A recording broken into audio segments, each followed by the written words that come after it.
Yo, what's up, Otakus? In this video, I'm gonna be making a tier list of every 2021 anime that I watched based on my analysis. So, let's get started. So, in the F tier, we have only one anime being Redo of a Healer. It was absolutely trash. The plot made no sense, and of course, too much of this stuff. So, it belongs to this tier. It's completely trash, bruh. What else can you expect from it?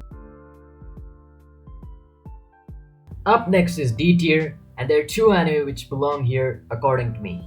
First one is the second season of The Promised Neverland. It was really bad due to slow pacing and literally skipping some parts of the manga, which made it the way it is. The second one being Miruko-chan, which does have a sorta unique concept and actual horror, got some chills from that, but still has a lot of shortcomings and of course, fan service, the thing that ruins a lot of anime. That's why these are in the D tier. Next up is the C tier anime, and there are 10 of them, starting off with Jobless Reincarnation Part 1 and Part 2. Sure, it does something unique, but at its core, still an isekai with some added boring and ecchi stuff. Next up is the second season of That Time I Got Reincarnated as Slime. Pretty good change from season 1 if you ask me, but lacking at some parts. Then we have The World's Finest Assassin gets reincarnated in another world as an aristocrat. It's ironic how some modern anime are so short yet their names are so fucking long. Anyways, this one's a refreshing isekai in which the main character was a badass even in his past life, but again, needs more improvement. Then we have Log Horizon in Taku Hokai, which was kinda boring to be honest, plus typical Log Horizon stuff going on, nothing much to talk about. This one's a pretty underrated anime of the sports genre as it takes a pretty underrated sport named Kabaddi and, makes an anime on it as script. Anyways, it was fine, but I'm highly doubtful about more seasons due to its lack of popularity. Still a pretty good one, you should definitely try watching it. Then we have Higehiro with some scenes which did trigger the FBI, but it ended up being more and more wholesome as it went on.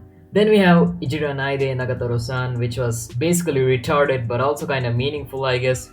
Retarded in a meaningful way, I guess. Cause bullying is the most childish way to waste your time and energy. Next up is Remain, another underrated anime about another underrated sport being water polo. It's good, but it has too much drama going on and only the last two episodes have actual matches. Anyways, up next is Idat and Deities Only Know Peace. A unique ass concept, but you guessed it, fan service and scope for improvement brought it here.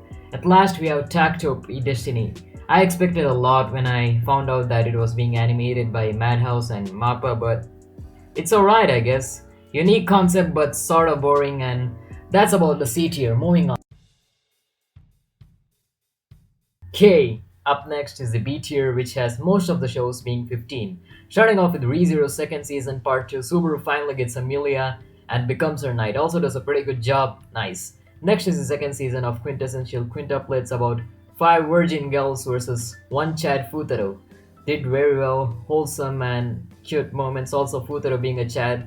Also guess a bride in the comments down below. No spoilers though, manga readers. I'm keeping an eye on you. Up next is Skate to the Infinity, a cool show about skaters, well, skating, and the main character is pretty cool.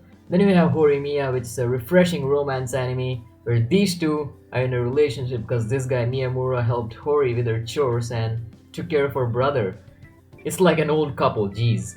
Also, man, my boy Miyamura doing it step by step. Episode 4, Confession. Episode 6, Kissin'. Episode 7, Getting Laid. Episode 13, Proposal. Wow. But it was somewhat compressed compared to the manga, so it's, in this tier. Next up is Wonder Egg Priority, another unique show which focuses on this girl named Ai Oto who, upon breaking a certain egg in her dreams, is tasked with saving people. Pretty nice. Then we have Kemono Jien, which is kind of entertaining to watch. Nothing too special, but it's nice. Then there's second season of Dr. Stone or Dr. Stone Stone Wars. Pretty short and sweet, pretty nice. Senko still being an OP guy with the power of science. Up next is the 5th season of Boku no Hero Academia, a pretty good calm before the storm kind of season to hype up the upcoming season 6, I guess. Then there's this odd one named, well, Odd Taxi. Pretty unique and interesting. I highly recommend you to watch it. Next one's pretty hyped up, being Tokyo Revengers. It was pretty cool, not gonna lie. Really good fights, really good characters, except this guy, of course. Then we have probably the most unique one this year, To Your Eternity. It's really different, another highly recommended one. The next one is not even an anime, it's a donghua made in China named Linklet. Calm down, it's really good. Then we have Kobayashi-san Chinno Maid Dragoness. Pretty good and hilarious. Then we have Blue Pier, another recommended one to add to your watch list. It's about this high schooler named Yatura who found a passion in art and tries to get better and better at it. Then there's Komi-san Can't Communicate, which is about a girl named Shoko Komi who has a communication disorder and also a crippling social anxiety, which a lot of people can relate to. It's really wholesome. You should definitely check it out. And last but not the least, we have Demon Slayer Mugen Train Arc series. I know that it's basically just like the movie, but I decided to add it in, and this concludes the B tier. Alright, time for A tier. We have two anime. The first one being Moriarty the Patriot second season. It gave us a pretty good ending, I guess, to the series. It is pretty underrated indeed, though it's kinda generic, it's still pretty good. And of course, we have Attack on Titan final season part 1, which took a drastic change in terms of story, character development, and of course the animation. Both of these are really good, so what could possibly exceed them?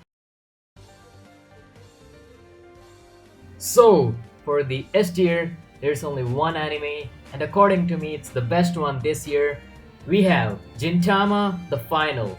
Oh yeah, Gintama finally ended up in the most Gintama way possible. Only Gintama fans are gonna get this one, huh?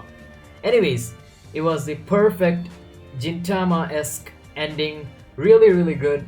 And yeah, congratulations, I guess. So to conclude, this is my tier list of every anime in 2021. 2021 had some really good anime, but I can tell you right now, 2022 is gonna be much crazier with not only the return of anime like Bleach and newer seasons, especially AOD Final Season Part 2 to finally end it off, and of course, new anime like Chainsaw Man and Blue Lock. It's gonna be really good. Anyways, I hope you guys enjoyed this video. Tell me your own list of the anime that you watched in 2021. So, have a nice day and happy 2022 in advance. See ya!